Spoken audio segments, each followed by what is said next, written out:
বেশ কিছুদিন ধরে ভিডিও দিই না। আজকে নতুন একটা ভিডিও নিয়ে তোমাদের মাঝে হাজির হলাম। যেহেতু কাজগুলো করতে অনেকটা সময় লাগে, তাই ভাবলাম যে কাজটা যদি কমপ্লিট হওয়ার পরই তোমাদের ভিডিওগুলো দেই।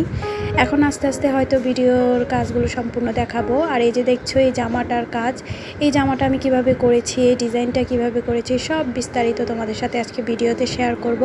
তাই ভিডিওটা স্কিপ না করে আমার সঙ্গেই থাকো আর দেখতেই থাকো ভিডিওটা কিভাবে কাজটা করেছি। হ্যালো বন্ধুরা, আসসালামু আলাইকুম। লামিজ ডিমে তোমাদের সবাইকে স্বাগতম। দূরদূরান্ত থেকে যারা আমার ভিডিওটা দেখতেছো সবাইকে জানাই অসংখ্য ধন্যবাদ। আশা করি তোমরা সবাই ভালো আছো। আলহামদুলিল্লাহ আমরাও ভালো আছি। নতুন দিনে নতুন আরেকটা ভিডিও নিয়ে তোমাদের মাঝে হাজির হলাম। আর এই ডিজাইনটা দেখতেই পাচ্ছ, আমি শুরুতেই দেখিয়েছি তোমাদের। আসলে এই কাজটা আমি অনেক দিন ধরেই নিয়েছি, যেহেতু একটু একটু করে কাজটা করতে হচ্ছে, আবার মাঝখানে অন্য কাজ করতে হয়েছে, আবার একটু ব্যস্তও ছিলাম, যে কারণে কাজটা আমি সম্পূর্ণ কমপ্লিট করতে পারিনি। 3 পিসের কাজটা যেহেতু সম্পূর্ণ কমপ্লিট হয়ে গেছে, তাই ভাবলাম ভিডিওটা তোমাদের সাথে একটু শেয়ারই করি। আর এটা পুরো ড্রেসটা কমপ্লিট হলে আবার সম্পূর্ণ ওড়না, সালোয়ার এগুলো সব দেখিয়ে দিব অবশ্যই, যেহেতু এগুলো আরেকটু কাজ বাকি আছে। আর এই সেলাইটা আমি তোমাদের আরও আগে একবার দেখিয়েছিলাম। এই ড্রেসের এই সেলাইটা আমি আরেকটা ড্রেসেও করেছি, সেটা হয়তো সবাই দেখতে পেয়েছিল। আর পেজে অনেকটাই আমার অর্ডার এসেছিলো। এটাও আবার একটা অর্ডারে মালই এসেছে, যে কারণে এই ড্রেসটা আবার রিক্রিয়েট করতেছি বা নতুন করে আবার তৈরি করতেছি।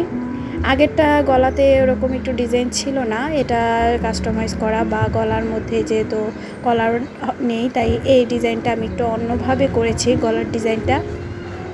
আর গলার ডিজাইনটা যারা দেখতে চাও তারা আমার আগের ভিডিও দেখে আসতে পারো, কারণ আমি গলার ডিজাইনটা অলরেডি ভিডিওটা শেয়ার করে দিয়েছিলাম কিছুদিন আগে।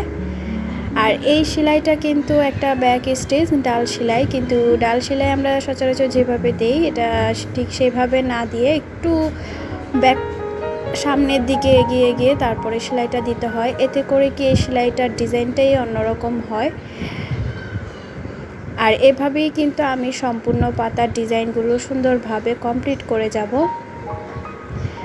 আসলে ফার্স্টে আমি এই সেলাইটা দিয়ে একটা শাল তৈরি করেছিলাম। শালটা সবারই পছন্দ হয়েছিল, আর শালের ডিজাইনটা দেখেই ফার্স্টে এক আপু আমাকে এই ডিজাইনের একটা ড্রেস করে দিতে বলে।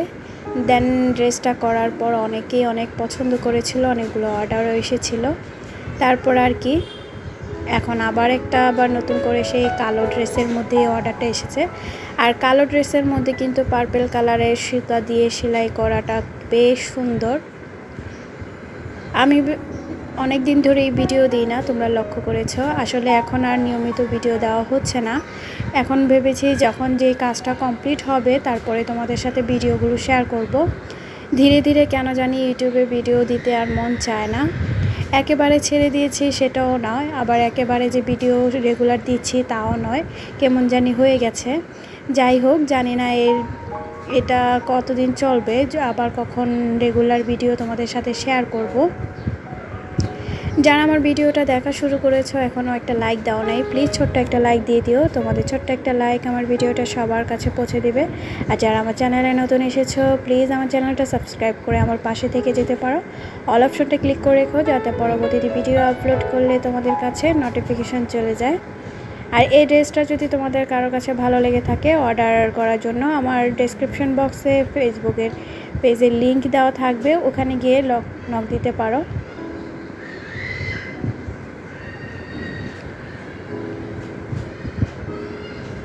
আর এই যে দেখো, আমি কিন্তু সেলাইটা কমপ্লিট করে ফেলেছি। এভাবে আমি সম্পূর্ণ সেলাইটা করে নিয়েছি।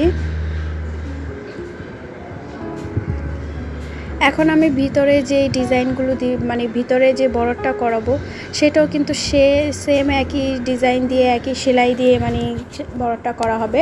আমরা তো পাতা সচরাচর অনেক ডিজাইন দিয়েই বর্ডার করি, কিন্তু এই শিলিটার মধ্যে এই বর্ডারটাই কিন্তু বেশি মানায়, যেহেতু আমি এখানে অর্কিড একটা ফুলের স্টিক দিব 3টা, তাই।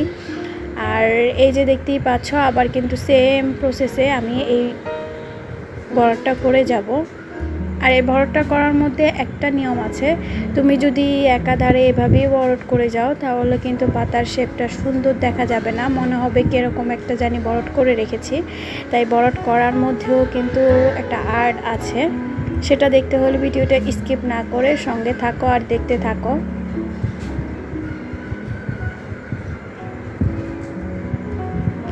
আর এই কাজটা কিন্তু করতে অনেকটাই সময় লাগে, যেহেতু এভাবে ভরট করতে হয়। আর সচরাচর আমরা যেই কাশ্মীরি ভরট বলো বা মাছকাটা বা পাতা সেলাইয়ের জন্য যে ভরট সেলাইগুলো ইউজ করি, সেগুলো দিয়ে কিন্তু পাতা ভরট করতে একদমই ইজি, একদমই শর্টকাটে ভরট হয়ে যায়। কিন্তু এটা যেহেতু একটা ডাল স্টিচ বা ব্যাক স্টিচ যেটাই বলো, এই স্টিচ দিয়ে ভরট করতে হচ্ছে, তাই ভরট করতেও কিন্তু অনেকটা সময়ের ব্যাপার। তাই কাজটা একটু নিখুঁত আর ধীরে ধীরেই করতে হয়, যে কারণে আমার এই ড্রেসটা কমপ্লিট করতে একটু সময় বেশি লাগে আর কি। বলেছিলাম ভিডিওটা স্কিপ করো না, তাহলে কিন্তু বুঝতে পারবে না। এই যে দেখো, আমি কিন্তু পাতার এক সাইড থেকে একভাবে করে এসেছি, আবার অপর পাট একভাবে করতেছি, কারণ এইভাবে যদি ভরট করে যাও এক পাশের আগে আবার ওই পাশ করে, তাহলে দেখবা মাঝখানে সুন্দর একটা ডিজাইন হবে। এতে পাতার বড় সেলাইটাও সুন্দর দেখা যাবে। আর সিরিয়ালভাবে যদি এক লাইন থেকে করে আসো, তাহলে কিন্তু পাতার ডিজাইনটা সুন্দর দেখা যাবে না। আসলে সেলাইয়ের মধ্যেও কিছু কিছু টিপস থাকে, আর এই টিপসগুলো জানা থাকলে সেলাইও সুন্দর হবে। সবাই তো সেলাই পারি, কিন্তু সুন্দরটা সবচেয়ে মেন বিষয়। যারা ভিডিও স্কিপ করে দেখো না, তারা হয়তো সবটাই বুঝতে পারো, কিছু কিছু টিপসও তারা শুনতে পারো। আর যারা ভিডিও স্কিপ করে দেখো, তারা হয়তো এই জিনিসগুলো জানো না, তাই পরবর্তীতে বলো যে কাজটা হচ্ছে না বা কি, অনেক কোশ্চেন মনের ভিতরে থেকেই যায় যে পারি না। আসলে ওরকম কিছু না, কিছু টিপস জানা থাকলে সবাই সেলাই করতে পারে।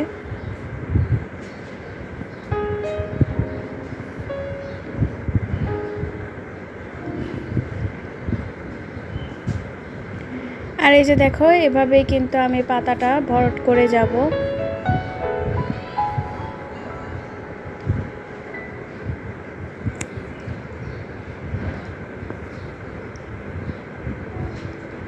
আমি এভাবে পাতাগুলো ভরট করে নিয়েছি। যেহেতু ভিডিওটা অনেক বড় হয়ে যায়, তাই আমি অতটা ব্যাক দেখাই নাই, যেহেতু একই সেলাই ব্যাক ক্যামেরায় আমি সম্পূর্ণ কাজটা করে নিয়েছিলাম।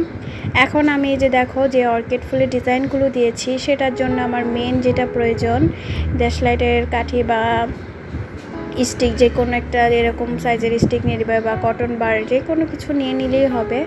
দেন এটা দিয়ে আমি এই ফুলের ডিজাইনগুলো করে যাব। আর ম্যাচের কাঠিটাই সবচেয়ে বেস্ট হয়, কারণ এটা ছোট একটু, তাই এটা দিয়ে করলেই আমার কাছে মনে হয় যে সেলাইটা করতেও সুবিধা হয়।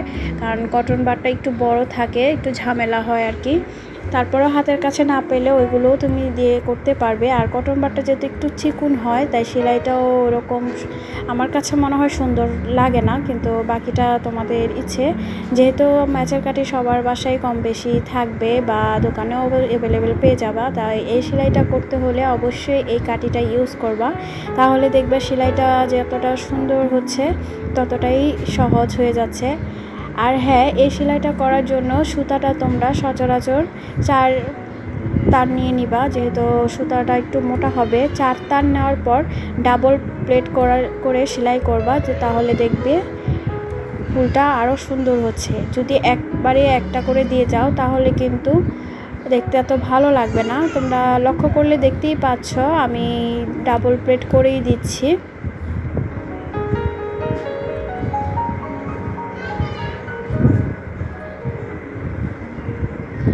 আর এই স্টিকটা তোমাদের মতো করে সেলাই করে নিতে পারবে, যেই যতটুকু বড় দিতে চাও। আমি কতটা স্টিক ইউজ করেছি সেটা লক্ষ্য নয়, কারণ আমার এখানে যতটা পড়েছে আমি ঠিক ততটাই দিয়েছি। তোমরা যদি আরও বড় করে ফুল করতে চাও, তাহলে আরও বড় করে দিতে পারো, কিন্তু আমার কাছে মনে হয় এটা 8টা 10টার মধ্যে রাখলেই মনে হয় সবচাইতে সুন্দর হয়। আমার কিছু ফুল 8টা 10টার মধ্যে হয়েছে, এরকমই, মানে সবটাই সেম দিয়েছি এরকম বিষয় না। আর এই যে দেখো, আমার কাজটা কিন্তু হয়ে গেছে। এখন আমি স্টিকগুলো বের করে ফেলবো। ঠিক এভাবে টান দিলেই সহজ সুন্দরভাবে ইজিভাবে এটা বের হয়ে আসবে। আর বের হয়ে আসার পর দেন আমি আরেকটা পার্পল কালারের গাঢ় যে কালার, সেটা সুতা নিয়েছি। আর এটা 2 তারের নিয়েছি। এটা 2 তার নিয়ে দেন এই যে এভাবে আমি দেখো একটু টান দিয়ে দেন মাঝখানে একটা করে ফুল দিয়ে যাচ্ছি। আর এতে করে ফুলের ডিজাইনটা একদম সুন্দর দেখা যাবে। আর হ্যাঁ, এটা করার সময় বেশি টান দিবে না, তাহলে কিন্তু যেই সেলাই করবে সেই কাপড়টা একবারই কুঁচকে যাবে, তখন আয়রন করলেও কিন্তু কাপড়টা সুন্দর হবে না বা জামাটাও দেখতে ভালো লাগবে না, অনেক কুচকানো কুচকানো একটা ভাব আসবে। আমি তোমাদের ফ্রেম খোলার পর দেখিয়ে দিব আমার কাজটা করার পর কীরকম হয়েছে। একটুও কিন্তু কুচকায় নেই, কিন্তু দেখো ফুলের ডিজাইনটা কিন্তু বেশ সুন্দর লাগতেছে।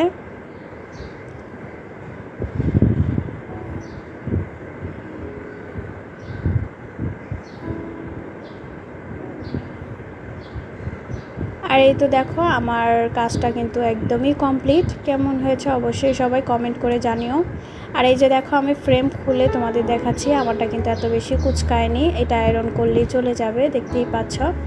আর এই যে এটা হচ্ছে যে আমার বর্ডার লাইন ডিজাইনটা, আর এই বর্ডার লাইন ডিজাইনটা আমার সম্পূর্ণটা কমপ্লিট। তোমাদের সম্পূর্ণ ড্রেসটা দেখতে হলে অবশ্যই আমার পেজে লক্ষ্য রেখো, আমি সামনে নেক্সট ভিডিওতে সম্পূর্ণ ড্রেসটা ফুললিভাবে দেখিয়ে দেবো, যেহেতু সালোয়ার ওড়নাটা হয়নি। আজকে এ পর্যন্ত, সবাই ভালো থেকো, সুস্থ থেকো, আল্লাহ হাফেজ।